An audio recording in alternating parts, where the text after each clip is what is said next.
Eh, ba? Pag hinangitay pod mo. Eh, ba?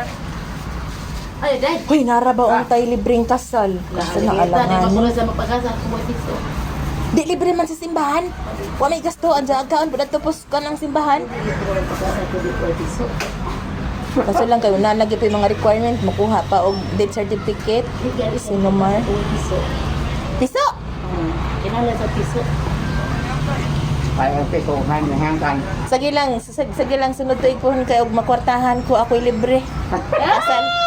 Maning tatay. Ano, nagkumbati na Maning tatay. Sagdi lang. Maga. Yung totoo. Tatay, may tawag nila kay... Alam mo na laban mo ba? Drama na mas BBS. Mabata ng tayo ang tawag ni Sampod karon. Ano nga ro, tatay? Ano